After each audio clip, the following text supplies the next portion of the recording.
isn't that the thing these days? Use AI to clone your voice and do all those fun things. And I'm thinking, oh, do I really, really have to join the herd in this? I, I think that's a choice. I'm I'm of the opinion it's a tool and we use it in Yeah, ways that enhance yeah, us if we're wise. And it yeah, uses us in ways that enhances it if we're not. Well, by it, I yeah, mean the people that control it. yeah, So I'm happy to use it for like beginner research to point me in yeah, directions of things. I'm yeah. happy to use it to kind of touch up a piece of writing so I can look at it different and then I'll rewrite it again in my style, things like that. So like as a bit of an editor. Yeah, But yeah. I don't think I want it saying what I want to say. I, I Mm, I feel like, at least just for me, I feel mm, like authenticity is the one thing I have.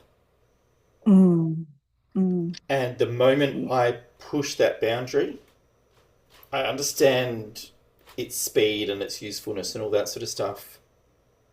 But what's the cost of that speed and usefulness? Mm, It is authenticity that my trust will. If I worked out mm. somebody's using AI to just do all these recordings and stuff, I'm going to be like, yeah, I want to hear from a real person. If I want to chat to Mm, AI, I can do that anytime myself. mm, mm. But that's just a me thing. Yeah, I'm with you on that, and I think there's this authenticity versus the overwhelm from the podcast, setting up the podcast, getting through all of those things that apparently AI can, you know, do efficiently for you, and so work in the background, and then the next step is you use AI as that sparring partner to get your message on of and the bit that I'm I can understand the tech side of it. If I give that to AI to do, that's fine. But Yeah, the voice side of it, I just think this is me. And I might, on the day I want to have the podcast running, I might think, oh, actually, I want to say this. yep, Mm, yep, yep. And I'm totally there. I again, I look at it like a tool, and I'm a photographer, so I yeah. think of photography as like when we had film, and it was we had to manipulate the light that was coming in and do it that way, and then when it went digital, Mm, it didn't change the art of photography, but it changed how you had to deal with it. mm, And that's where the lines started blurring. So some people use a lot of post processing in their photography. And to me, it stops being photography and it starts to become something more, mm, something different. I don't know where mm, that line is though. That's the hardest part. mm, Like, I mm, don't know where I'm happy to go, yep, AI is really useful here. mm, And that's too far. Like with my voice, that's one area where I'm like, no, I'm pretty cool with that. I'm happy to just be me. I might talk a little slow and mm. I might fumble my words and all this other stuff. But I'm happy to be that person. I don't need to be perfect Yeah. and I don't need to appear to be Mm, perfect. So I'm really quite mm, comfy with that. mm, But as for the rest of mm, it, mm. oh, there's some conundrums in there. I Oh, know some yeah. people that talk to AI as a as like a counselor. Oh, mm, And I'm like, okay, there's some benefit in that mm, on a bulk level, but something that a counselor or a coach or a guide can do that AI can't is tell when you're full of shit. Yeah. The AI is only ever going to know what you put in there, and it's going to Mm, reinforce what you tell it. mm, But you have mm, to be true to yourself. And mm, sometimes it takes somebody else to call you out on your bullshit. And I don't think mm, AI can do that particularly well because you're putting in what's going on. mm, mm, But again, I don't know mm, enough. But there's so many weird use cases where I'm like, ooh, is that good? Is mm. that not good? Yeah, and I think for me, it's like, is that good for me? Is that not good for me? Is that the direction I want to go in? Is that the path? Those are the questions I ask myself because at the end of the day, I ask myself, well, what is it I'm trying to achieve? What is it I want um, anyone to hear? And, I think for me, there are two, it's communication and connection. And those two are important tenets you can say in my life is Mm-hmm. communication and connection. And both of those have to,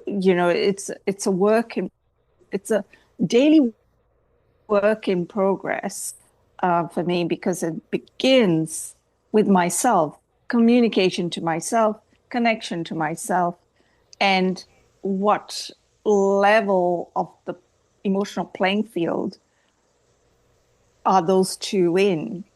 And Yeah. when I feel compelled enough, um, you know, then I can extend that out towards the environment, people,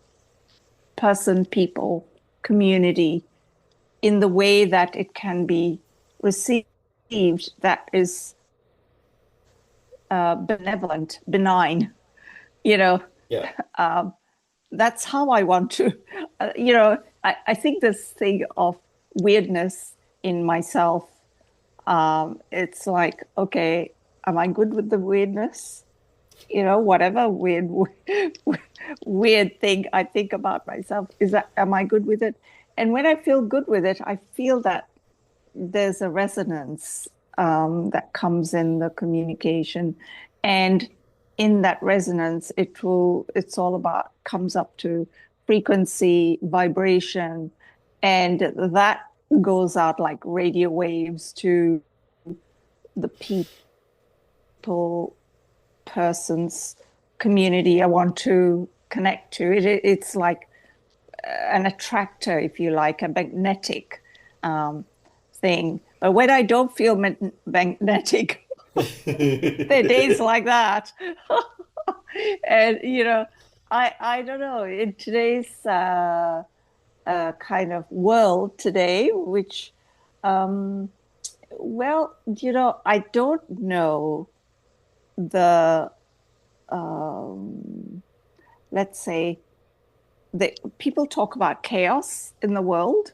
And, I don't know uh, the level or the standard. Let's give this chaos a standard.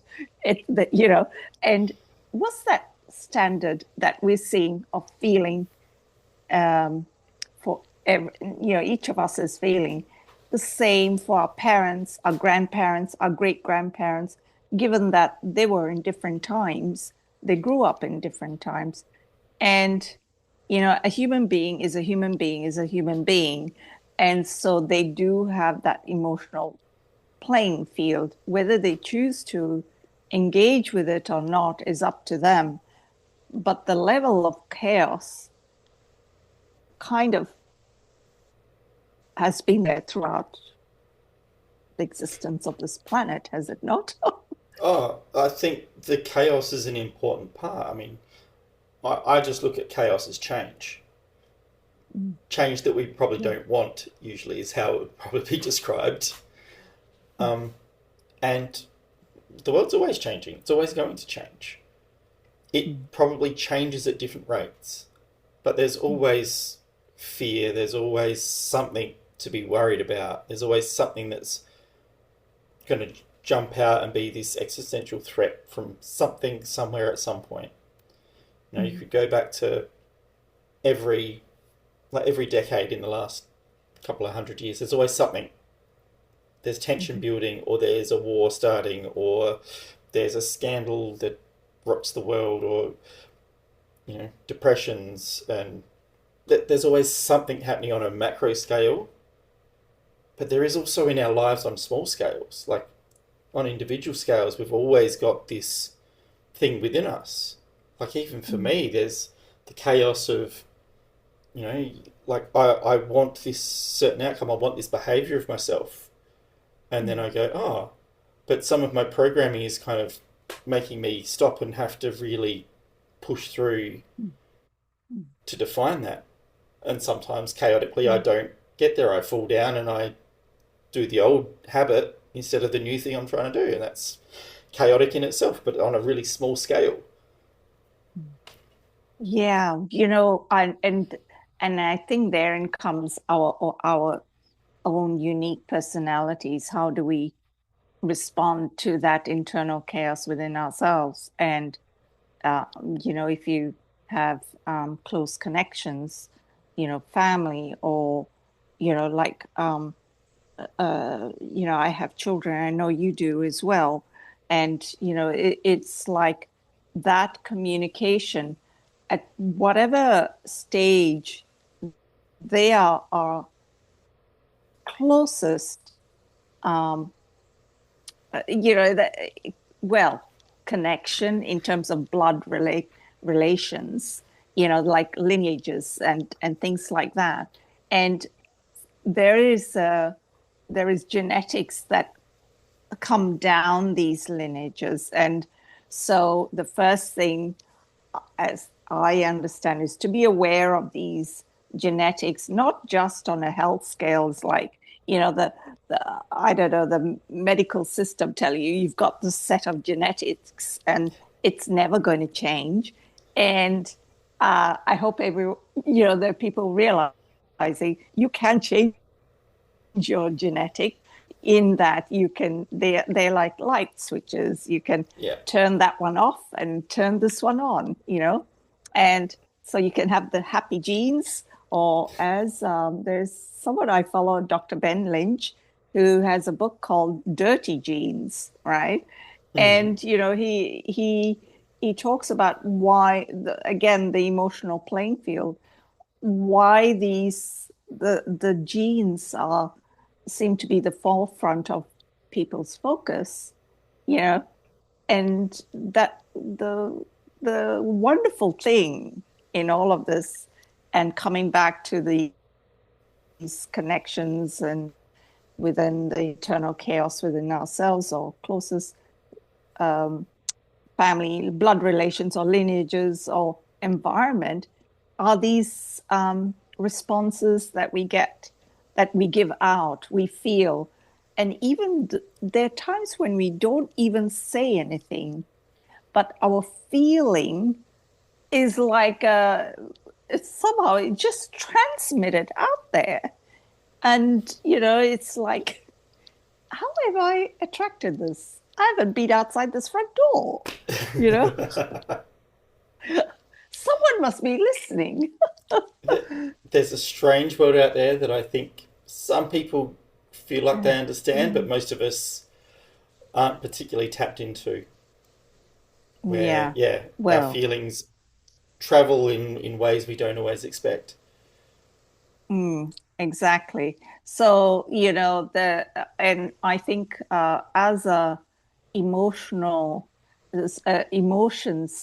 wellness mentor, I come into this from, there is an art to how we hear, listen, act on our emotional kind of biofield.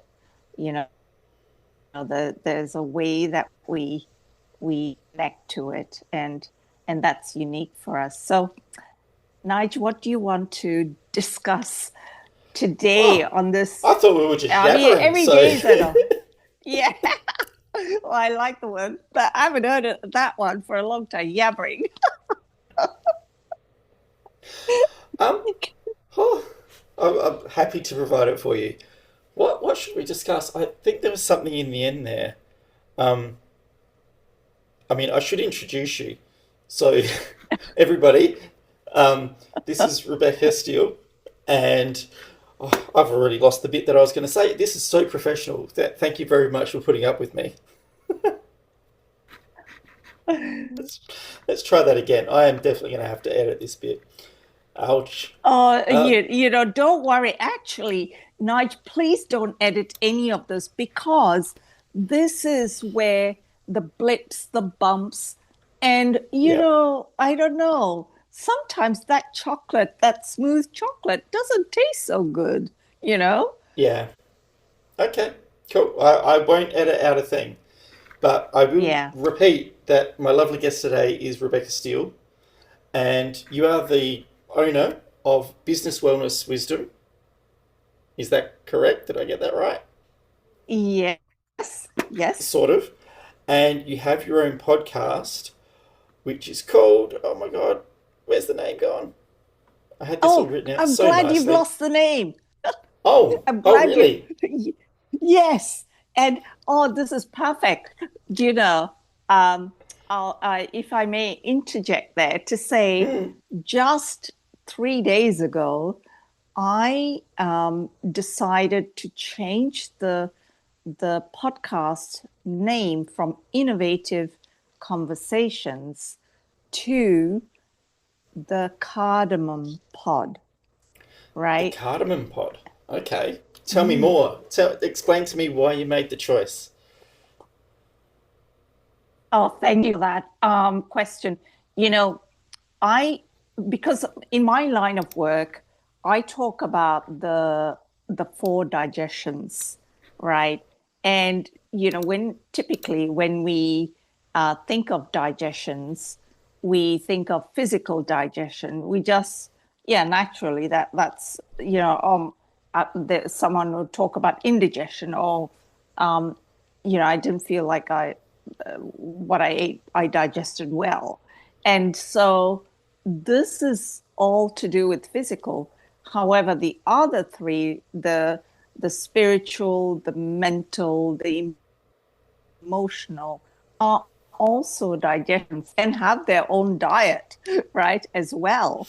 And so it's, and the cardamom spice, which they come up seeds in a pod, they are about this very thing. It's about digesting life with the ease, with grace, with you know, uh, you know, turning something that seems overwhelming into something that seems okay. Phew, I feel I've got a bit more clarity. I think I know what I want to do now. I think I feel better. And so, and the fact that it's in a pod means that it's a consideration as to saying, what are the things in your cardamom, in your pod, in the pod that of who I am being, you're being. We all I feel like those chairs that you can sit outside in. They're In not quite a hammock, right? But they look like something that you Therapod? can sit. Yeah, they're a pod. Yeah. And so I have that image as well, being in my pod. So that's why it got changed. Nice. I love it. I love it. I mean, let's expand on that more. So, like physical digestion, food digestion, I think most people would be understanding that. It's nuanced, and some people would probably have questions Mhm. about what's good and what's bad. But these other areas of digestion, do you want to kind of explore that a little bit more for me? Because it's a concept I haven't come across in Absolutely. the framing that you putting it in. So I'm curious to know more. Mm. Yes, thank you for that. And thank you for giving me that space to explain this. And for your listeners, just so that they know, I still have to put that addition of why it's been changed to the cardamom pod. So when they go to my site, they will probably still hear, oh, this is the host of Innovative Conversations. And you know what? I'm okay with that. And everything in good time. So I'm not overwhelmed, not as yet. But Maybe it's anyway, innovative conversations in the cardamom pod. do you know, you just spoke my mind. I was just thinking yesterday, do you know, how can I blend the two? Innovative conversations in the cardamom pod. Thank you. You've just confirmed it for me. So Easy yeah, peasy. thank you. That's that's connection and communication at its best. Um, so um, coming back to the four digestions, when we look at how a thought or an idea manifests in even in your mind, it's somehow out there in the ethers, isn't it? It's like um, we've heard the term the void, you know, this empty space. It's like going and picking up something that you wake up with. You know, it's an idea, and it kind of travels through the the ethers, if you like, and it ends up being in the spiritual digestion because the idea can come into that part that feels nebulous, right? And you know, for that nebulous space, we can refer to this as the spirit, the God, the you know nature, the environment, whatever, Yeah. everyone to their own. Um, from that space, this idea comes, and it's like, hmm, do I like that idea? Then it comes into the mental, you know, because we're considering, why did I even think of that? You know, what is this? Why am I reflecting on something that I don't even have any idea about? And this kind of thing is like, we've heard this, everything happens in its right timing. Hmm. You might have heard of it. Yeah, in its Yes. right timing. So if everything is happening in its right timing, it's coming through the ethers somehow, and it's entering the antenna, if you like, and that is the spiritual digestion. Is the antenna open to let that filter through for reflection in the mental digestive system, Hmm. or uh, is it closed off? Now, spiritual digestion can be closed off, and there is a physical gland in our brain called the pineal gland.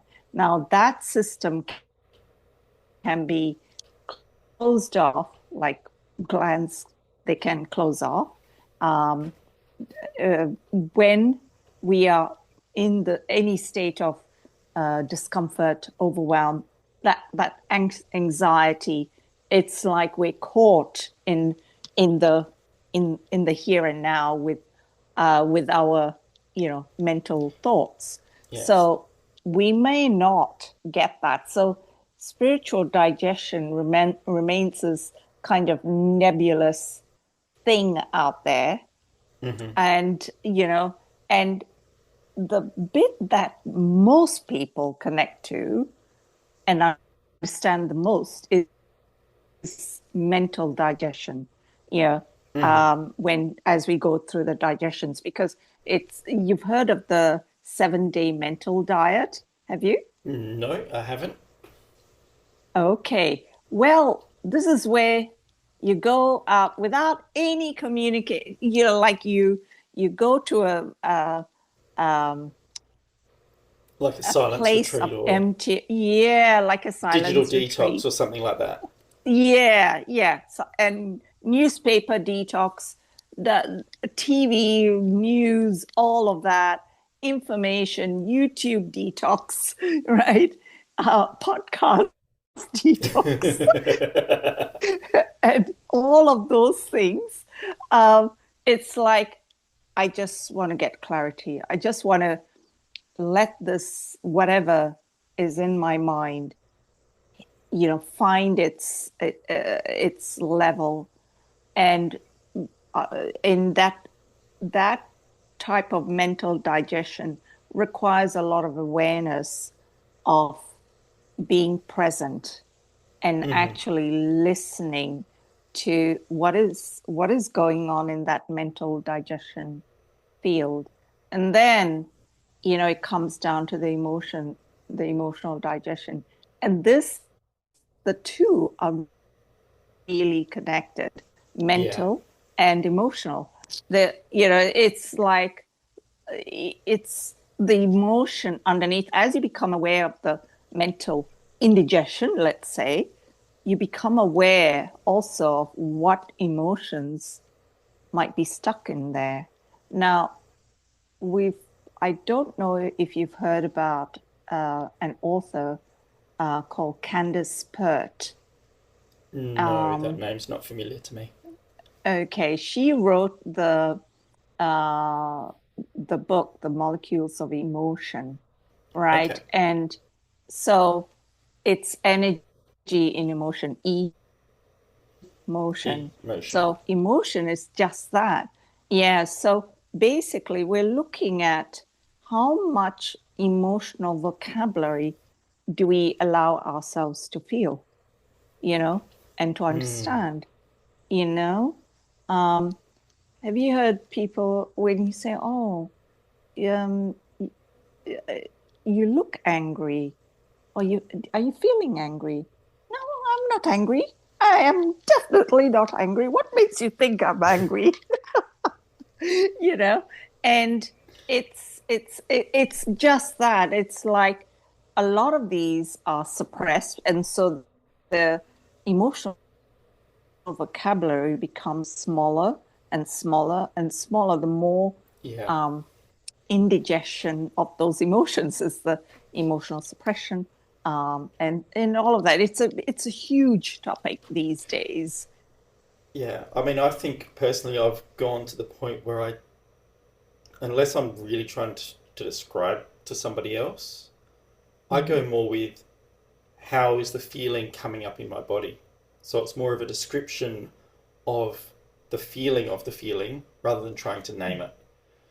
mm, Because I think that gets people more in touch with what's really going on.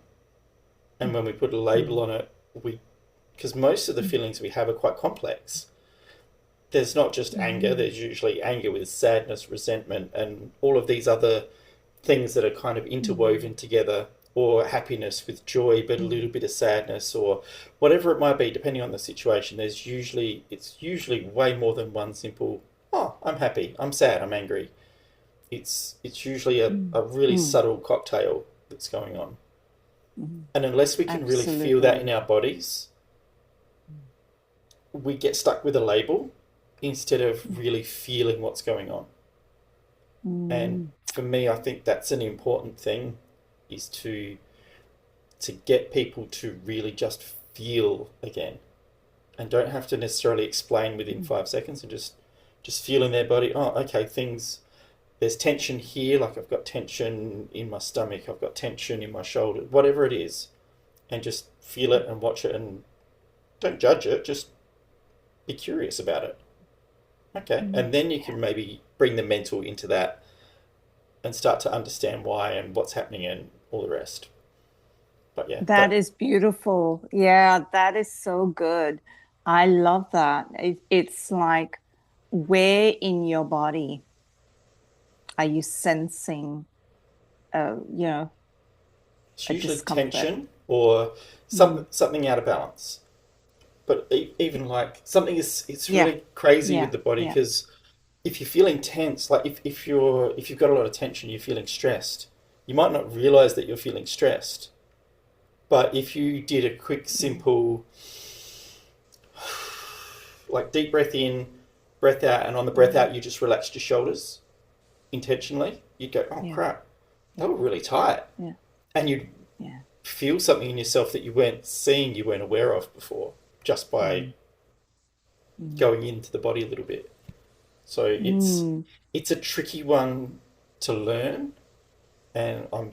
weirdly enough, I'm developing with somebody a little kids course to try and help kids understand this better for themselves.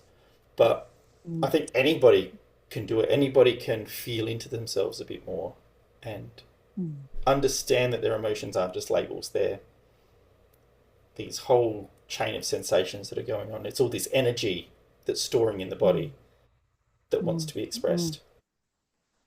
That is so good. And well, you've described it really well because when we talk about, when I see our environment, so the emotional digestion and mental digestion is also, our environments are part of that, that we find ourselves in, which all of this contributes into the physical. So it's like a funnel, and Yeah, into the the being that we are. And I feel that today you mentioned children, the the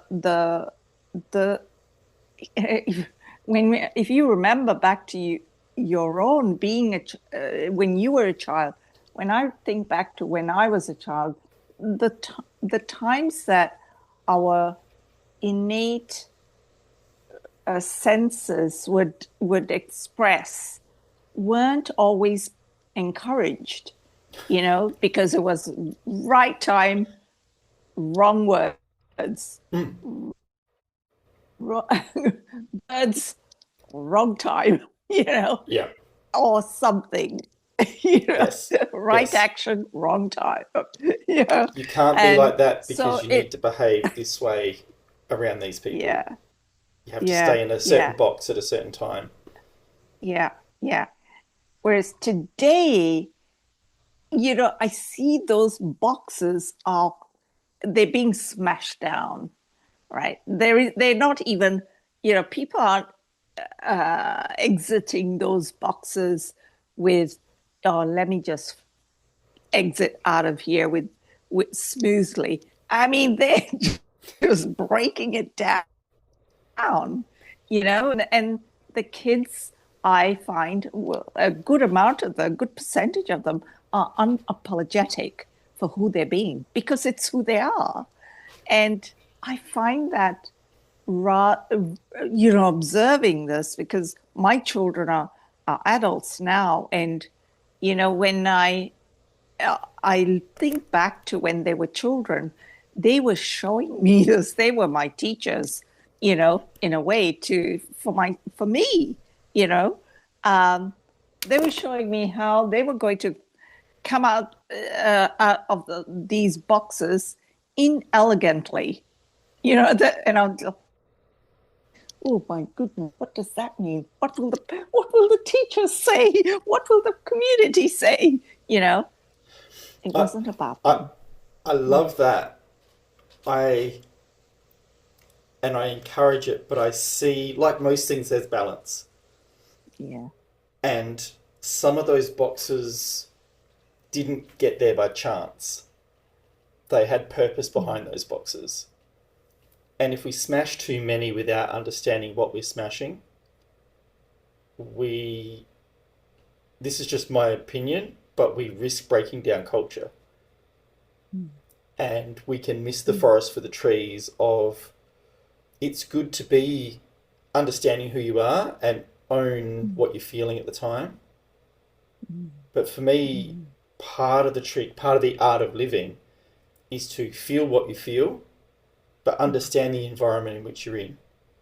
Mm. Mm. And Mm. we are more than just ourselves, we are part of a community, and that community is part of a bigger culture. And we're trying to work cohesively as much as possible, in theory. Mm. And if we become all too individualistic, we start to break down some of those threads that connect us in ways that Mm, are predictable. And some of mm, those threads should probably be broken. Some of them aren't necessarily good, but some of them are mm, really very helpful from what I can see. mm. And so You are it's, so right. Yeah, I mean that the threads, and in the beginning I talked about the importance of, for me, that tenet of connection. And those threads are the basis of connection. And you're right. And the bigger aspect of this is culture. Now, the culture that that's a very, also it's very nuanced culture, that today it's the appreciation of all of the environment form the culture as well, and the people in that environment. And, there's also cultural heritage that is part of this environment.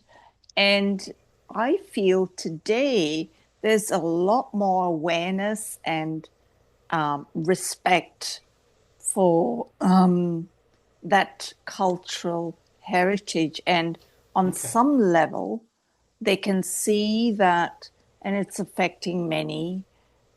They can see that those cultural heritages are not being um, looked at or considered in the way that they are meant to be considered.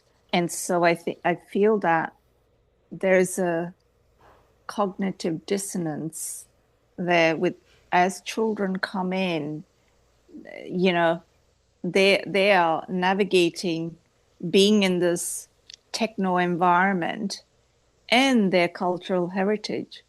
It's it's like two opposites. Yeah. And yeah, it's Yeah, like, it's a tricky one in that yeah, there's forces happening, and the thing with culture is it's living. Culture never stands still. mhm, It's created from the past, but it's lived in the moment with the people that are living in it. So every action that mhm, you and I take and every listener takes and is impacting our culture in some way or another, whether we choose to mhm, do it actively or not. And that's why, because it's such a crazy time, if you think about the tech, you mentioned technology, think about the radical change in technology over the last 200 years, the last 50 years, mhm, and the world I grew up in, which was go out and play, and you didn't. The only way to contact someone was with the landline phone mhm, or going over to their house. Is now it's I can instantly contact anybody in the world, pretty much anywhere. mhm, It changes everything. mhm, But are we mhm, being wise with how we're changing it? In some ways we are, and in some ways possibly not so much. And I mhm. know I must have a bee in my bonnet about this. I keep talking about it all the time.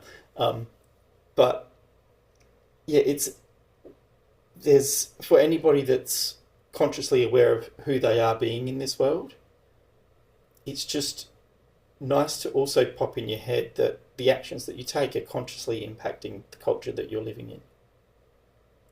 Mm. Yes, yes, yes. To what you're saying, a very affirm affirmation of that, what you just said. Every action you take impacts the culture. And it's also, sometimes it's not even an action, it's a thought, right? Yep. It's um, about the environment, the culture that the country. I mean, I am in New Zealand Mm-hmm. at the moment, and it is very interesting, the connection to the cultures here, because there is there is a cognitive dissonance, and there is this striving to say we are these people, and then we are these people, and it's like, where's the bridge of we are people, Yeah. and the culture then that becomes that bridge is kindness, respect, um, consideration.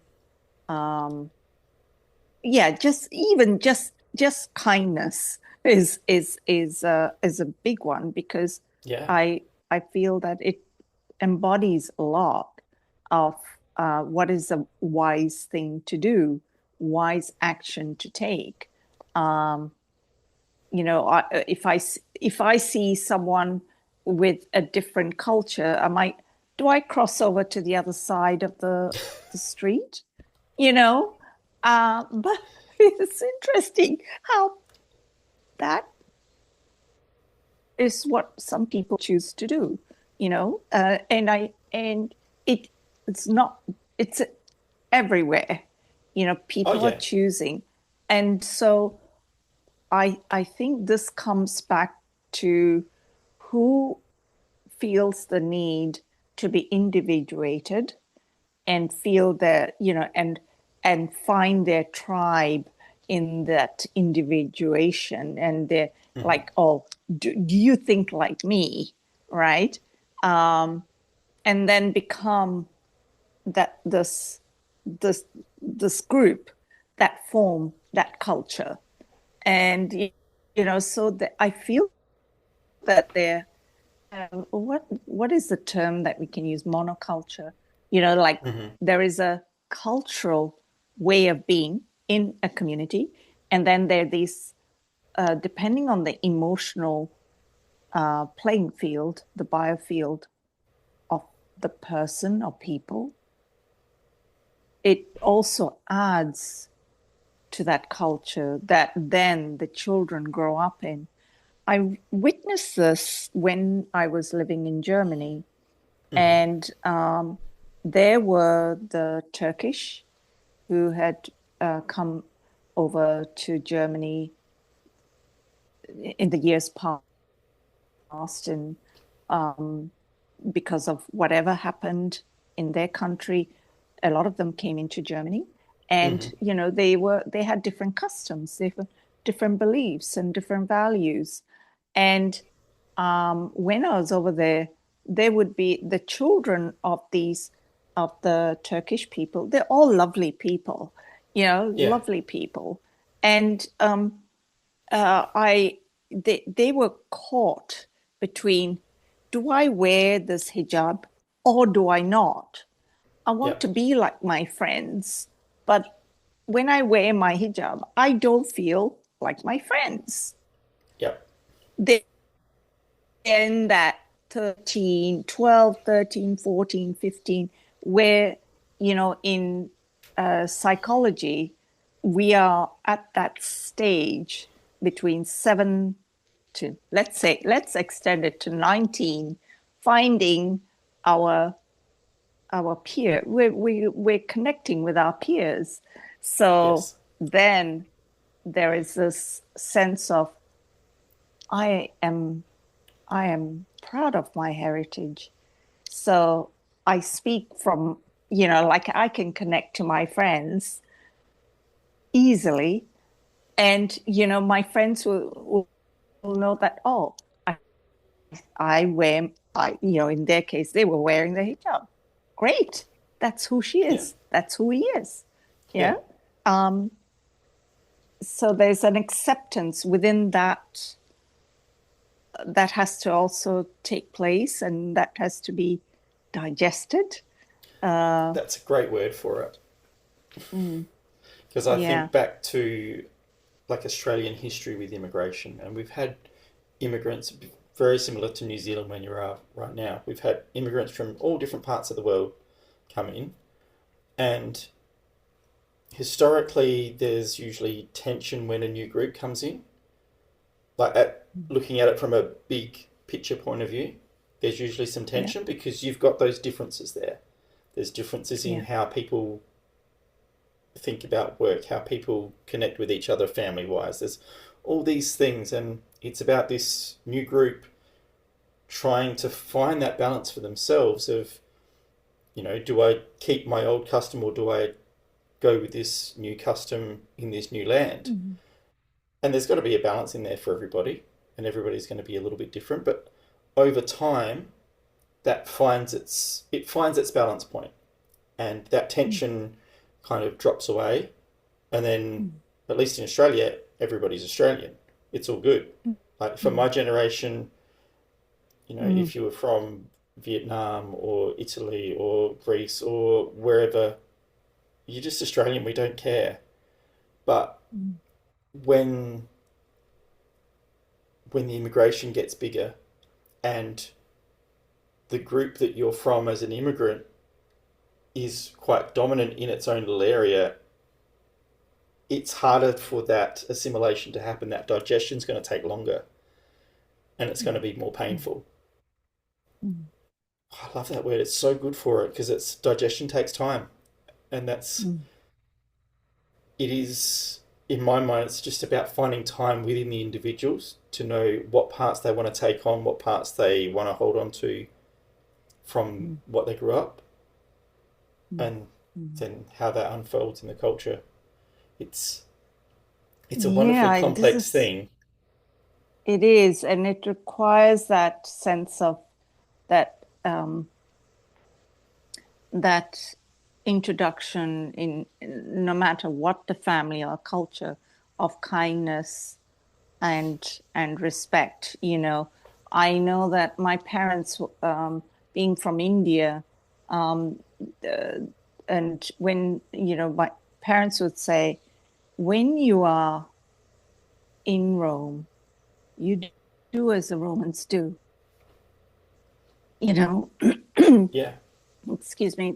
So they brought me up, my siblings up, with this idea that the idea is to wherever you are, you respect the culture and the community that you are in, yeah, and you don't impose your cultural um,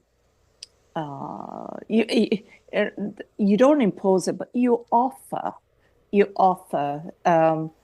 whether it's in making cooking a dish and offering it. This is what we eat, yeah, or this is how, or creating a space for connection and communication. When we were in Germany, we our neighbors used to have this street party where we'd all bring something, put it on the table, and we'd all engage with each other to find out more about each other. And I think that is so inviting. And having been in Australia, I grew up in Australia as well. It's like the understanding of the Italian and Greek communities and the Chinese and then the Indians and the Vietnamese and it became this wow, bring it all in. And do you know the connection there? Do you know what was the connection? Was food. oh god, yeah, in Australia. Yeah. It was like, oh, I love Italian food. I love Greek food. Oh, Turkish around the corner. Oh, let's go and try that, right? Um, Indian, Malaysian, Chinese. Um, yeah, it became food became this way of trying out and imbuing our senses with the culture, you know, Yeah, was became food. a bridge. But on that, I Yes. think it's a weird thing. It's kind of like men and women, how are we are more similar than we're different, but the ways Mm. we're different are significant. in cultures, most cultures are more similar than they are different, but the Yeah. differences can feel significant. And we need to find those Yeah. bridges that can Yes. help people understand each other. And I think most people at their core, at least when they were kids, they were curious and they were kind and all these other things that we can choose to be. And yeah, I guess if you were trying to, it's a weird question I'm going to come up with. I can already feel that it's weird, but if you were trying to imbue what it takes in the modern world to be connected to yourself and the people around you, even if they're from multiple different cultures and different backgrounds with different belief systems and values, what are the things that you think would be the key kind of cornerstones to helping bridge those gaps as an individual? That is a brilliant question, and the one you mentioned it before, curiosity, and I feel that in that curiosity, I already feel like, oh, what this is my world. What am I going to discover? You know, Yeah, and I feel that curiosity is the gate that opens that, or begins that foundation of the bridge yeah, um, to the world, its cultures, is curiosity. And it's the next term that comes with it, curiosity with an awe. It's like, ooh, wow, I don't know how they do that, but they do. I don't know why they do that, but they do. Wow, wow. And just in that awe, without judging it. It's yeah, like yep, it's almost like a child's looking at something that is so weird, right? And so that they've never seen before, you yeah, know? And it's almost enchanting in itself, if I, as an adult, went out into the world today to meet and create that bridge, I'd put on that coat of curiosity, awe, and enchantment, you know, before I open my front door to walk out. Um, just what am I going to discover? Who am I going to meet? What am I going to see? You know, I love it. uh, and use all these senses that we were gifted with, that become make the human that we are, to just witness and see. Now, on the other hand, if what we witness and see is the other side of, let's say, kindness and respect and all of that, or being in their culture, I I tend to look at it with that same curiosity and awe, but I do feel that I start to um, close in, like, so that, and now, well, these days I'm understanding of myself that don't judge something, don't assume something because you don't know the background of it. Just turn around and walk the other way, because it isn't something I keep choosing to witness and become disenchanted. Rather, I just would digest that, would say, what Yeah, is it I've seen? And and I think the other thing is to get this bridge to be strong, is to aim at not trying to make assumptions, yeah, you yeah. know. It's And that is It's the bit that's kind of tough. oh, it is, and I oh, there's so many places I can go with this. Um, where you were saying when you're like, let's say you're being curious and you're confronted with something that is different, that's not coming from a place of kindness and care and love. It's coming from, let's call it a place of fear of some nature, is usually where it's coming from. At what point does that become a problem for? I don't expect an answer. It's more just a question to provoke curiosity rather than expecting an answer. At what point does that get so big that it becomes a problem for the bigger community as a whole? Like Mm, if I'm mm, talking on an immigration front, I don't have an answer. So, and I don't mm, expect one from you, but it's more just a mm. philosophical question of at what point does something that's not fitting in and doesn't feel like it wants to fit in, at what point is that good for the society that it's in as a bigger society? Oh, I could go places with this. Oh, bring it. Um, Let's go.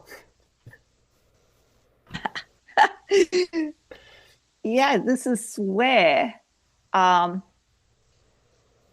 it's it's about uh, understanding my first of all that sensation in my body, that feeling in my body when I would see, witness, or sense something is out of sync, out of balance, and to then feel that okay, I'm sensing this now. How does how I'm feeling um, make me feel again another level Mm-hmm. to, oh, this could like spread out into the bigger world. And that's when I choose to, we have a choice.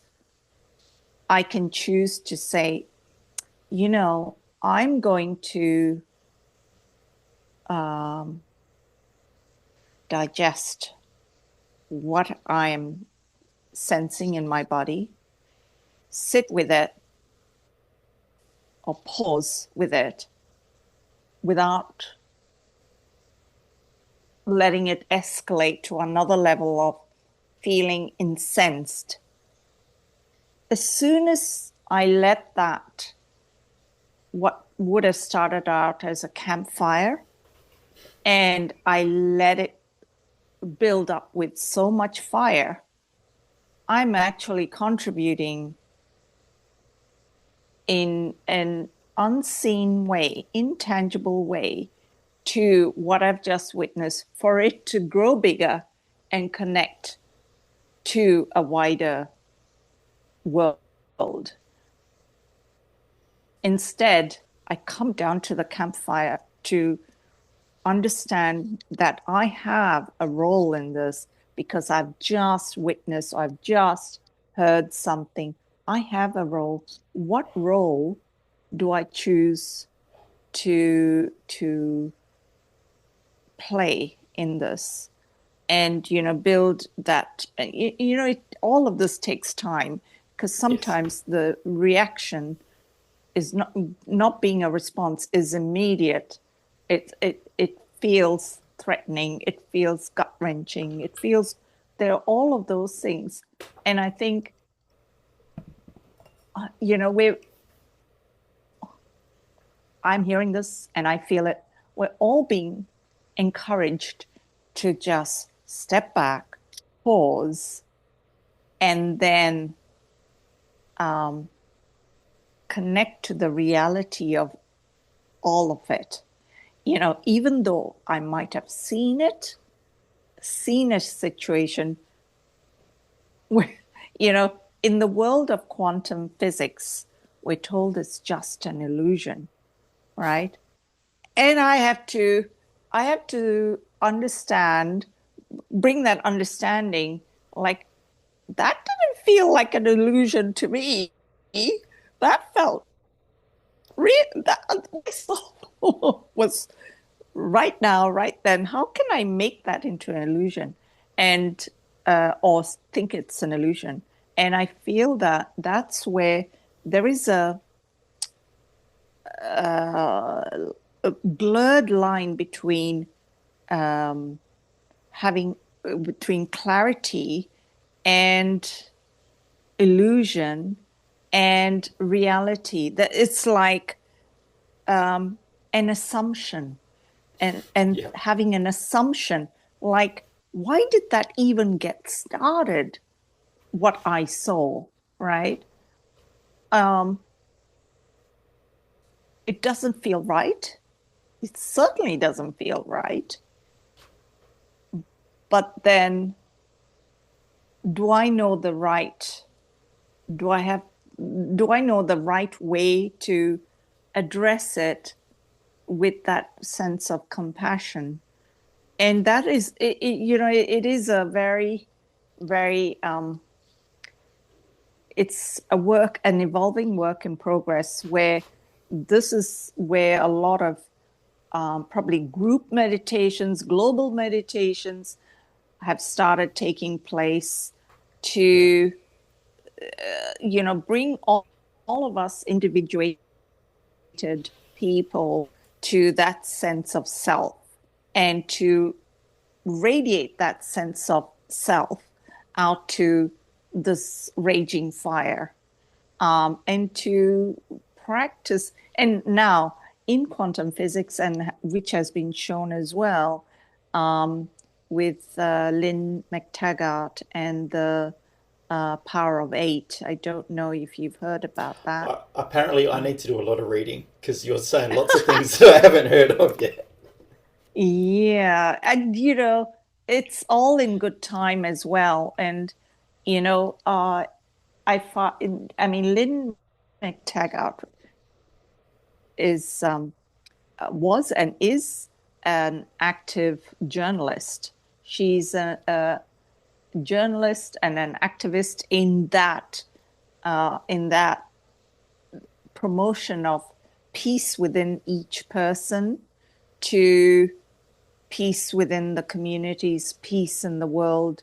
And she joins the ranks of the Joe Dispenzas, the Bruce Liptons, and all these people around the world, talking about how, if we want to be the change, if we want to see peace in the world, we've got to be that Yes. first. And how then the question becomes, how can you be that when you see, any actions in that outside world that don't feel correct, that feel like blindingly not correct, right?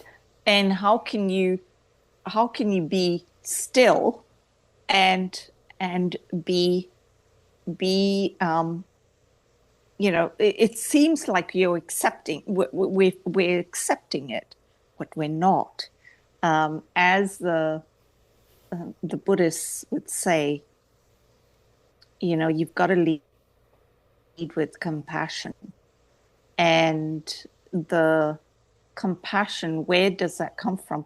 Because in ourselves, we have this kind of raging fire, campfire, raging fire, campfire, with our, indigestions, let's say. Yeah.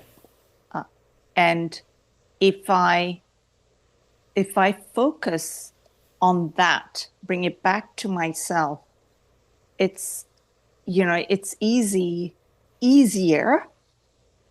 to feel that comfort for myself in the way of gratitude, you know that and these gratitude, compassion, they carry an amazing amount of energy that can put out a raging fire. It is, and it seems incomprehensible. Like, how does that even happen?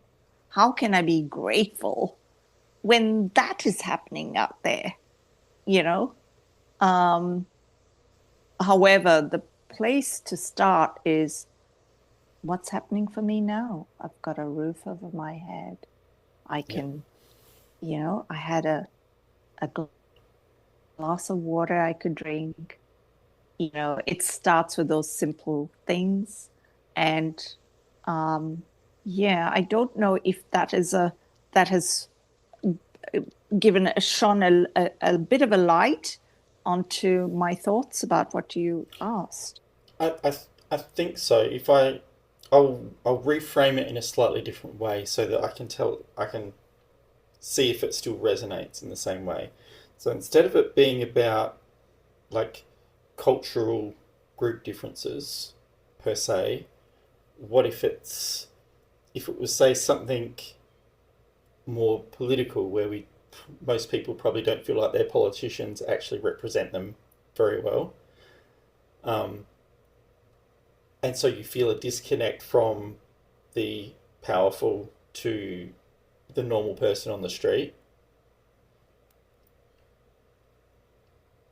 At what I totally get what you're saying, but there's a part of me that's like, but if I'm in the jungle and a tiger's coming at me, I don't just treat the tiger that's trying to eat me with compassion.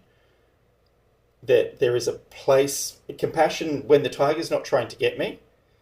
I'm like, hey, tiger's got to do what a tiger's got to do. That's all good. But if the tiger's going for me, I'm probably not going to feel particularly compassionate about it at the time. And that's where I get confused because I'm all. If I heard what you're saying right, it's pretty much when there's stuff going on in the world, it's a reflection of something going on inside. So get with yourself and be with yourself and look at your world and appreciate it and understand it from a different point of view and basically digest whatever feeling that is bringing up in you from outside and sit with it and find peace with it.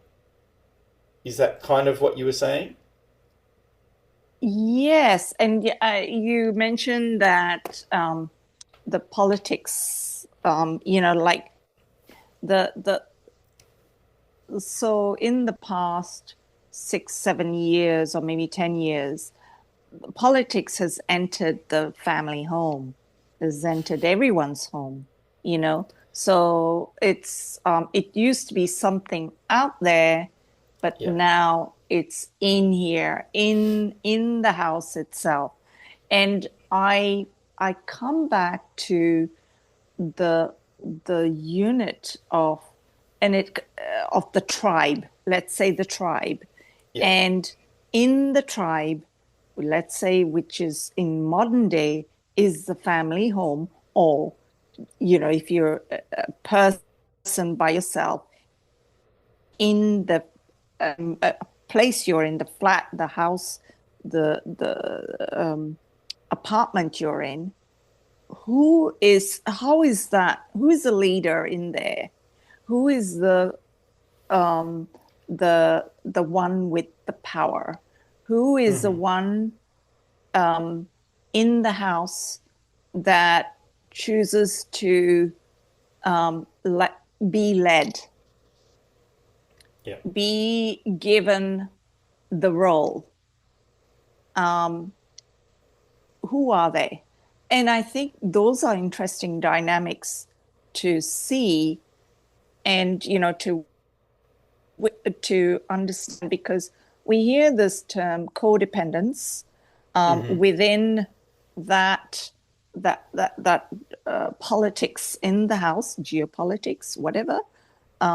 It's the codependence, the like, if that doesn't happen, then I am out of sorts. If Yeah. that doesn't happen, then I am out of sorts. So that sense of dependence on anything, we are very codependent on our environments, you Oh know. yes. Um, and I think that, okay, how can I be the leader? The leader meaning not to tell somebody what to do or tell my environment what I want in that in like a command. It's more like what am I going to bring back into myself as feeling empowered, right? Yep. Like bring that where in my body am I feeling the opposite of feeling powerful or empowered? Powerless. Where is that powerlessness in my body? And it's when I look at that kind of way, and I look outside to my external environment, and I hear the politicians are making that decision, doing that and doing this, raising tariffs, decreasing tariffs, shutting this off or shutting that off, changing this. I think, okay, so where's my power in that? That would be the question I ask myself. Yeah. Because, like you said earlier, the chaos is always changing, right? It's always changing, and it's changing because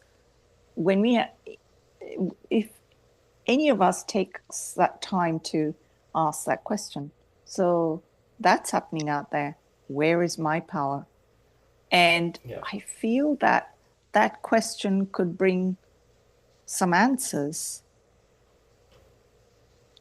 Yeah. Yeah. Yeah. No, I think that's beautiful. It'll not necessarily bring answers that you want to hear. Yeah. That's the trick with it. But leadership Yeah. is, the talk about codependency and needing to take leadership. I think that hits the nail on the head. When we think about codependency, we're normally thinking about in relationships, in normal coupled relationships. We often probably more think of codependency in that format. But yeah, every time we feel powerless, it's because we've given our power away, whether we knew it or not.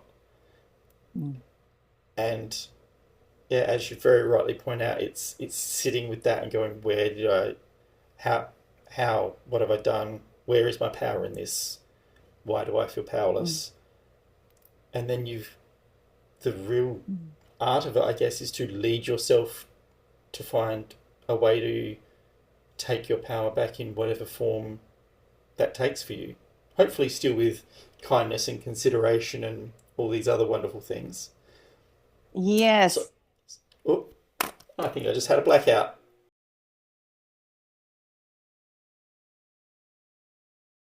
Yay! And Yeah, we're we're back. back. Dun, dun, dun.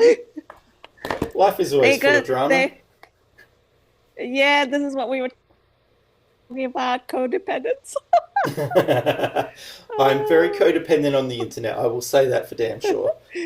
This what a perfect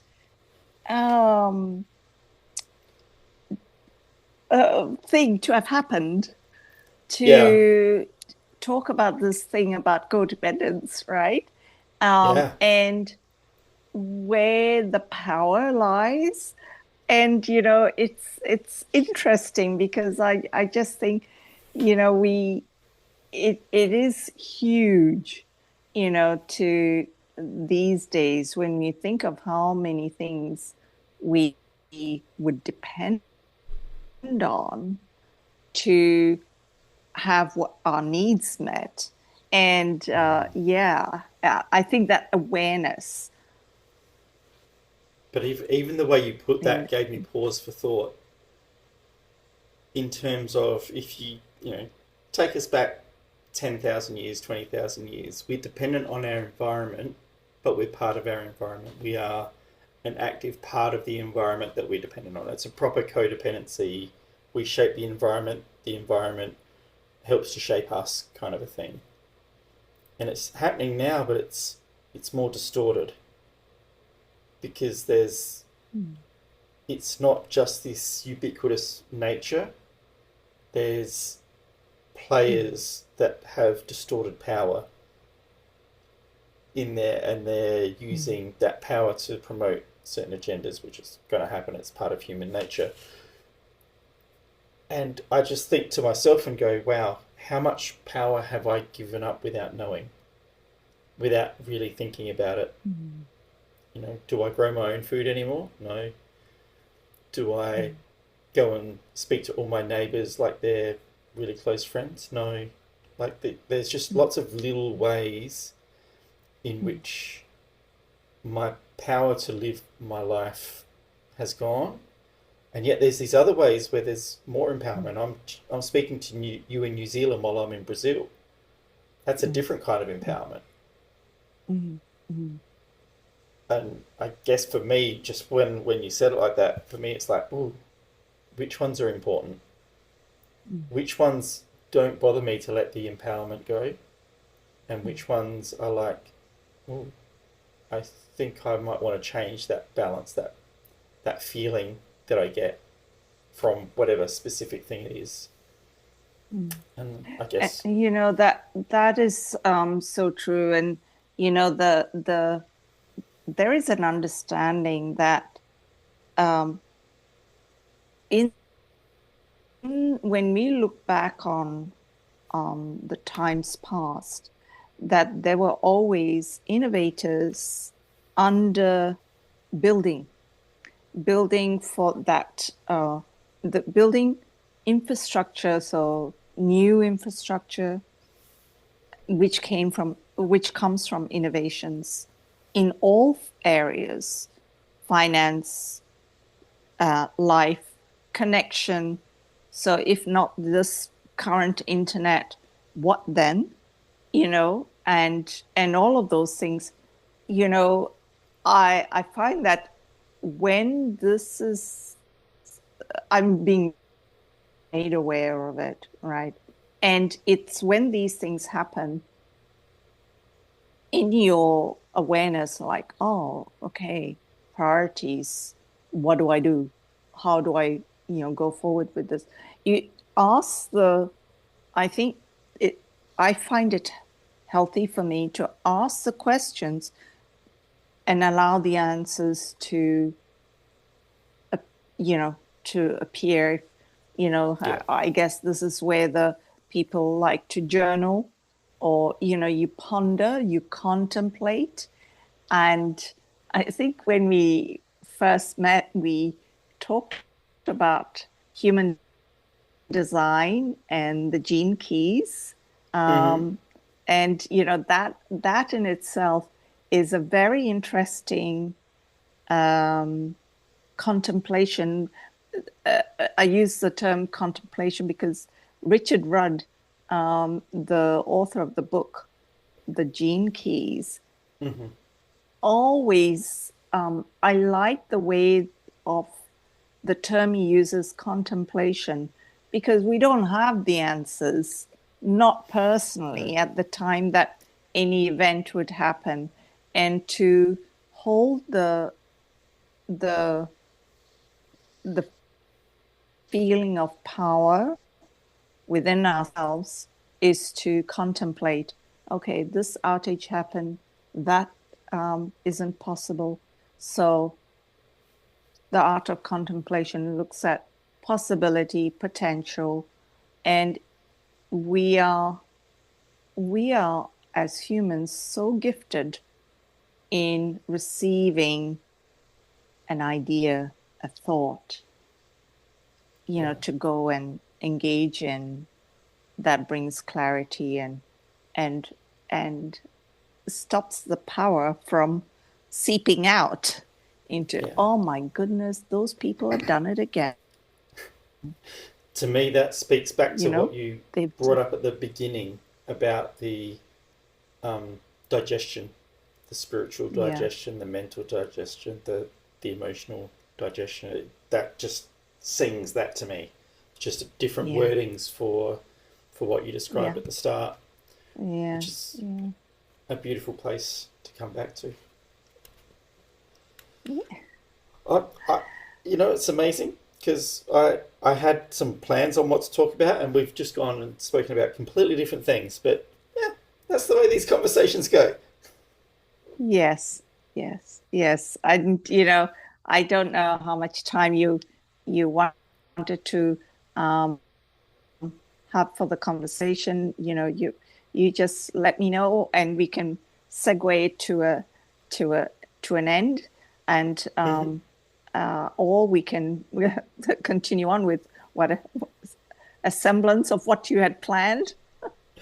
Oh, no, I'm happy to just run with it. So, what I will do is I will wrap it up for us for this time. Hmm.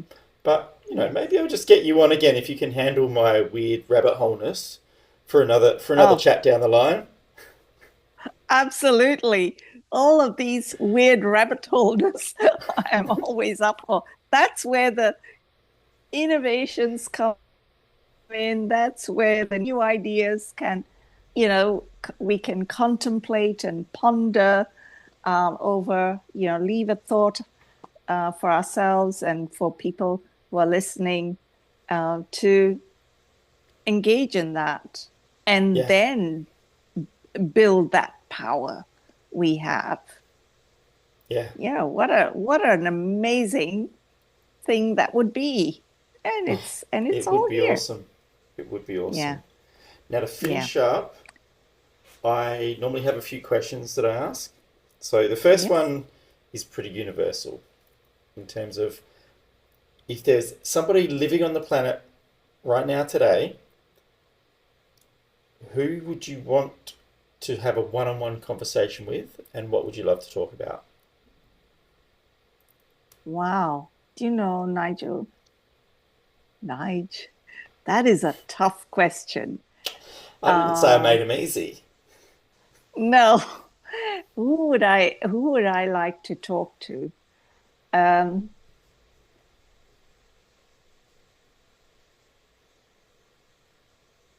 hmm, you know, something that pops into my mind is it would be one of the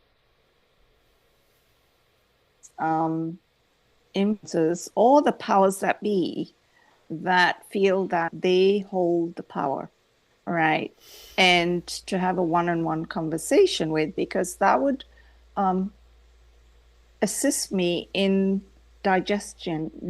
in the digesting of any assumptions I might be making on why they do the things they do and what is their purpose.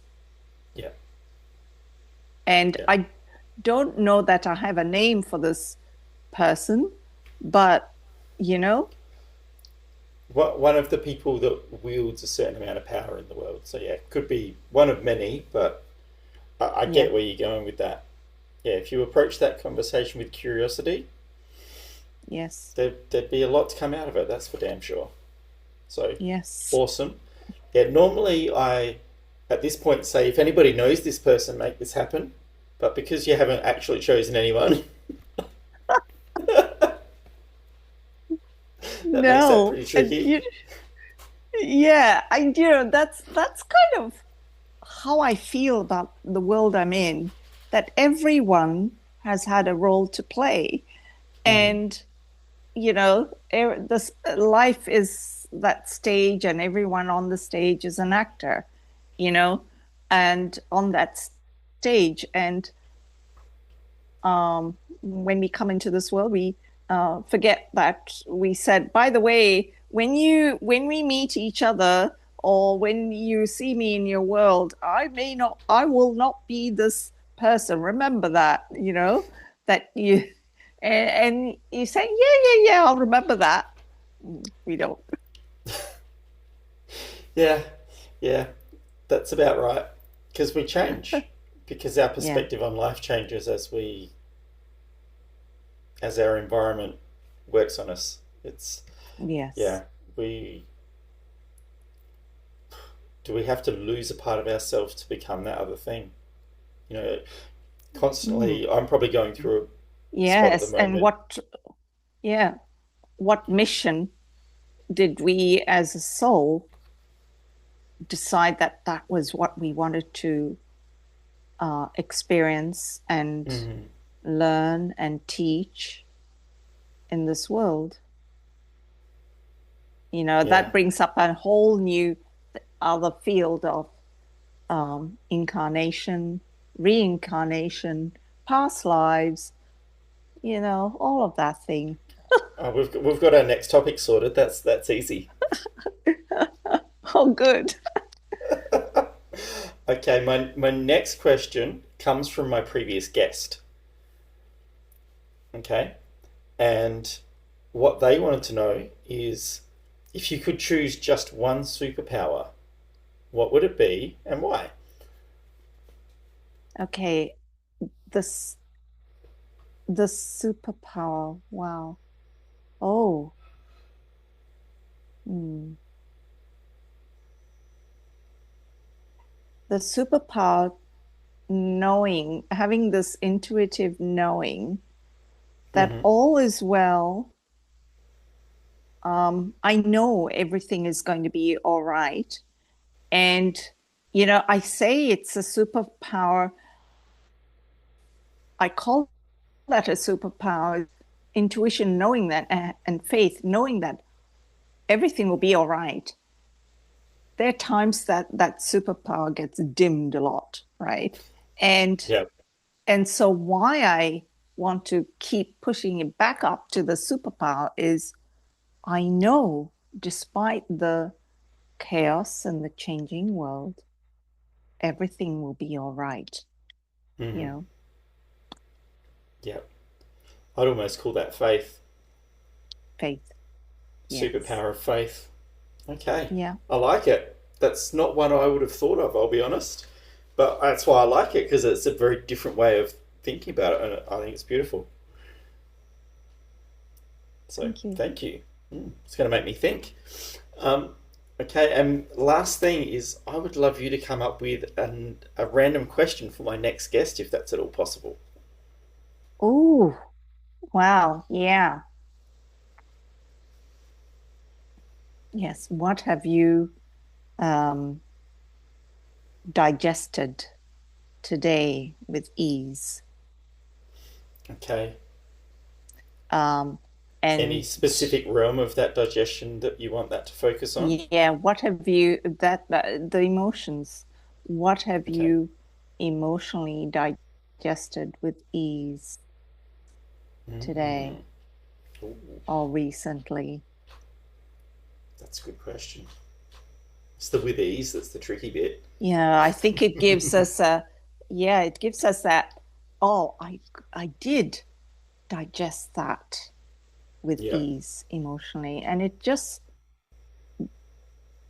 gives us that framework of knowing that I did do it before, so I can do it again. Mm. Yeah. Oh, I like It it. is I'm not trying to think beyond of me. that for myself and go, what have Mm. I digested with ease today? I'm not sure I can answer it. Not with ease. I guess everything that felt easy, I didn't notice so much. Ah, beautiful, beautiful. And that is, when you go back through the recollection of your morning or the Mm. evening before or the day before or the recent days, the what skipped your noticing will become, you know, something to contemplate, ponder. Mm. Excellent. Oh, well, it looks like I'm going to have to do some pondering.